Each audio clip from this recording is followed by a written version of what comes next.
hidup sehat adalah segala upaya untuk menerapkan kebiasaan yang baik dalam menciptakan hidup yang sehat dan menghindarkan kebiasaan buruk yang dapat mengganggu kesehatan. Gaya hidup sehat adalah kesinambungan kesehatan personal. Ini merupakan aktivitas individu, keluarga, atau masyarakat dengan niat memajukan atau menguatkan kesadaran tentang kesehatan, mencegah atau mengobati penyakit. Gaya hidup sehat termasuk seluruh keputusan kesehatan yang dibuat orang, baik individu atau kelompok, untuk diri mereka atau keluarga mereka, untuk tetap mendapatkan kebugaran fisik dan mental. Gaya hidup sehat berarti berolahraga untuk melanggengkan kebugaran fisik dan kesehatan mental. Dukungan gaya sehat mempunyai nilai yang penting dan sangat dipertimbangkan di negara-negara berkembang dengan adanya sistem layanan kesehatan.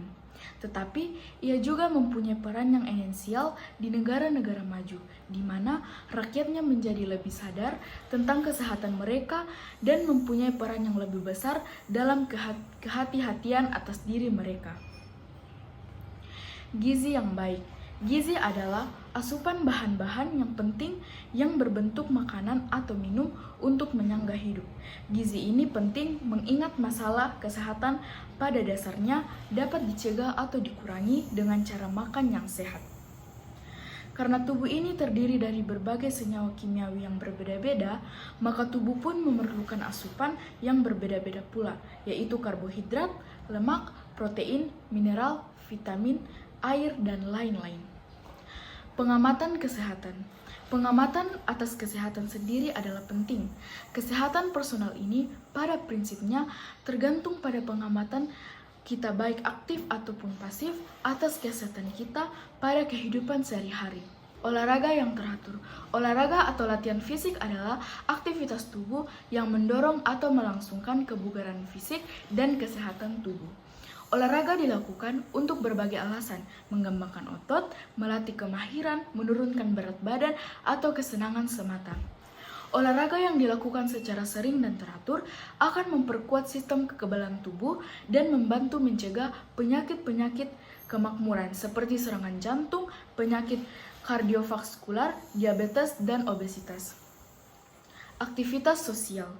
Kesehatan pribadi tergantung pula pada struktur sosial kehidupan.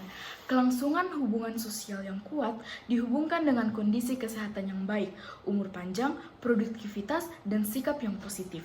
Yang kedua, kerja keras. Kerja keras adalah perilaku yang menunjukkan upaya sungguh-sungguh dalam mengatasi berbagai hambatan guna menyelesaikan tugas, belajar atau pekerjaan dengan sebaik-baiknya. Pantang menyerah. Pantang menyerah adalah salah satu tanda dari kerja keras, yaitu usaha menyelesaikan kegiatan atau tugas secara optimal. Kerja keras ini dapat ditandai dengan yang pertama, menyelesaikan tugas dalam batas waktu yang ditargetkan, menggunakan segala kemampuan daya untuk mencapai sasaran. Yang terakhir, berusaha mencari berbagai alternatif pemecahan ketika menemui hambatan. Dalam kerja keras ini, apa yang mesti dilakukan adalah hal yang baik-baik, memperhatikan supaya segala usahanya dapat berbuah lezat dan dapat dirasakan manfaatnya, baik usaha itu tertuju pada bidang pelajaran ataupun pekerjaan. Kepentingannya agar apa-apa yang diusahakan itu tidak mudah roboh dan hancur, tidak mudah rusak dan punah, dihindarkan dari rasa mempermudah pekerjaan sehingga menyebabkan mudah binasa dan terbengkalai. Bekerja dengan cinta. Manusia diciptakan di bumi ini untuk bekerja keras dalam rangka mencari penghidupan masing-masing. Manusia memang hendaknya berupaya untuk melakukan dan menanggung segala kesukaran dan kesusahan dalam perjuangannya untuk mencapai kemajuan. Manusia dijadikan supaya berupaya untuk menanggung segala kesulitan hidup. Satu-satunya cara untuk mendapatkan sesuatu dari alam ini ialah melalui kerja keras. Kemajuan dan kekayaan manusia dari alam ini tergantung kepada usaha. Semakin bersungguh-sungguh dia bekerja, semakin banyak dan berkualitas sesuatu, baik harta atau prestasi yang diperolehnya. Dengan kata lain, tidak ada seorang pun yang bisa hidup dengan makmur tanpa usaha yang sungguh-sungguh. Lambat laun, jika individu menunjukkan kemerosotan atau ketidakcukupan dalam bekerja, karunia Tuhan akan ditarik kembali dan disingkirkan dari dunia ini. Ini merupakan hukum alam universal yang meliputi segenap ruang kehidupan, kejayaan hanya untuk mereka yang bekerja keras untuk memuaskan kehendak mereka yang senantiasa bertambah. Yang ketiga, percaya diri. Percaya diri adalah sikap yakin akan kemampuan diri sendiri terhadap pemenuhan tercapainya setiap kegiatan dan harapannya. Hakikat percaya diri. Percaya diri adalah keyakinan bahwa orang mempunyai kemampuan untuk melakukan sesuatu untuk mencapai tujuan tertentu.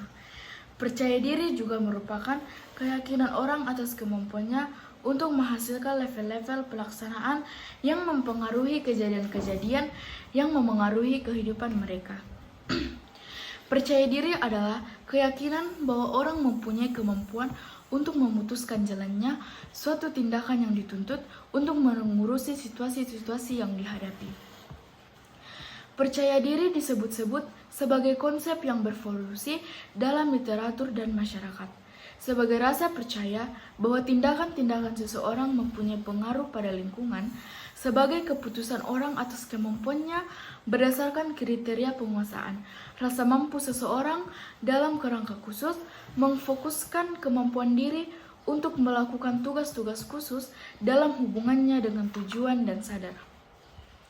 Dengan percaya diri, kita sadar akan eksistensi diri, akan inti kepribadian kita yang tidak dapat diubah dan yang berlangsung selama hidup kita, berapapun bervariasi lingkungan kita, dan bagaimanapun berubahnya pendapat dan perasaan orang lain.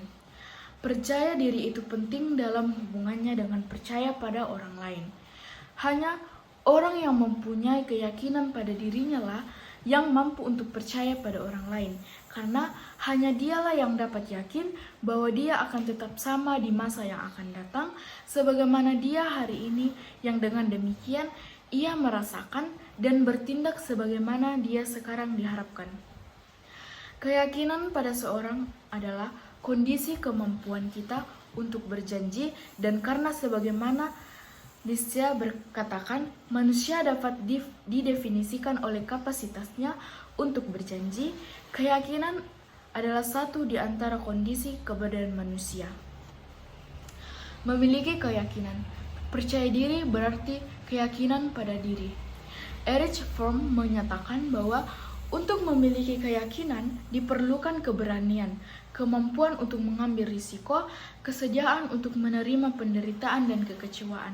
Siapapun yang bertekad akan keamanan dan keselamatan sebagai kondisi utama hidup tidak dapat mempunyai keyakinan. Siapapun yang diam dalam sistem pertahanan yang tertutup, di mana jarak dan pemilikan merupakan caranya untuk selamat, membuat dirinya seperti seorang tahanan. Adakah hal lain yang perlu dipraktikkan tentang keyakinan dan keberanian? Tentu saja, keyakinan dapat dipraktikkan dalam setiap kesempatan. Menghilangkan inferioritas. Dengan percaya diri, kita sebetulnya diajari bahwa kita adalah manusia yang sama dengan yang lainnya. Jika ada yang lebih maju, kita katakan bahwa kita juga manusia seperti mereka yang harus makan, minum, dan tidur. Mereka laki-laki, kita pun laki-laki, kata Imam Hanafi. Tetapi kenyataan berbicara lain. Dalam hampir seluruh dunia, kehidupan budaya kita telah membiarkan penyakit inferior itu menjangkiti kita, sehingga dalam berpakaian kita memakai pakaian model barat, dalam makanan, snack, es krim dan sejenisnya semua berkiblat ke barat. Dalam dunia seni, bahkan dalam berpikir pun kita sudah membarat. Pendidikan kepercayaan diri. Untuk mendidik kepercayaan diri anak, keluarga di rumah mesti membawa anak pada kepercayaan dirinya, yaitu bahwa seanak dapat melakukan sesuatu, belajar sesuatu, membicarakan sesuatu secara baik. Di sini, orang tua semalas dan sesibuk apapun harus bisa membuat anak-anaknya tumbuh dengan kepercayaan diri yang baik. Di sekolah, guru-guru dapat mendidik siswanya agar dapat yakin akan kemampuan dirinya sendiri. Misalnya, para siswa harus bisa berani menyatakan pendapat, harus bisa berani tampil di hadapan orang lain, harus yakin, tidak ragu-ragu akan tindakan yang dipilihnya, jangan menyontek pekerjaan orang lain, dan lain-lain. Berjiwa wirausaha. Berjiwa wirausaha adalah sikap dan perilaku yang mandiri dan pandai atau berbakat mengenali produk baru, menentukan cara produksi baru, menyusun operasi untuk mengadakan produk baru, memasarkannya, serta mengatur permodalan operasinya. Hakikat wirausaha. Berwirausaha adalah tindakan menjadi seorang usahawan yang dalam bahasa Prancis kata itu berarti orang yang melakukan inovasi dan mempunyai keahlian keuangan dan bisnis dalam rangka mentransformasi inovasi menjadi benda-benda ekonomis. Singkatnya, sikap itu berarti memulai bisnis baru dalam perkembangannya. Sikap ini telah melahirkan aktivitas sosial dan politik. Jiwa wirausaha sangatlah penting untuk dipupuk karena wirausaha dapat bermanfaat, membina manusia berkualitas, memupuk kerja sama sosial, menyediakan lapangan kerja, sumber kemajuan negara, menjadikan usahawan yang sukses, memberi kontribusi pada pembaruan. Usahawan yang sukses. Usahawan yang sukses, ciri-ciri yang unik dan hampir sama. Jika orang itu berhasrat menjadi usahawan yang sukses, ia harus mengubah sifat-sifatnya supaya hampir sama dengan orang-orang yang telah sukses. Sementara itu, Fogg dan Hoy berpendapat bahwa ada nilai-nilai pribadi utama yang menyumbang kepada kesuksesan seorang usahawan.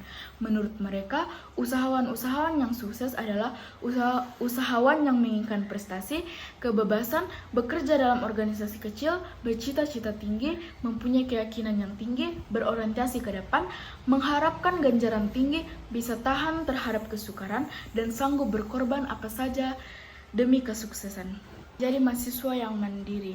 Mandiri adalah sikap dan perilaku yang tidak mudah tergantung pada orang lain dalam menyelesaikan tugas-tugas.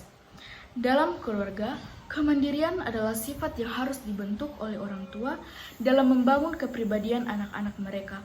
Anak yang mandiri adalah anak yang aktif, independen, kreatif, kompeten, dan spontan.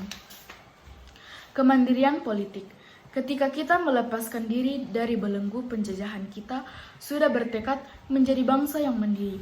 Di sini, mandiri berarti bertindak rasional dan mampu mengurus urusan sendiri. Kemandirian ekonomi. Kemandirian ekonomi adalah hal yang amat diajarkan para nabi. Nabi Adam As adalah orang pertama yang menunjukkan kemandirian dengan cara bertani dan berternak. Faktor budaya. Mengubah nasib memang harus dilakukan pertama-tama secara individual. Untuk hal ini, Adam Smith mengajukan nilai-nilai yang harus ditanamkan oleh kelas bawah jika mereka ingin mendapatkan kemuliaan dan kehormatan dari masyarakat.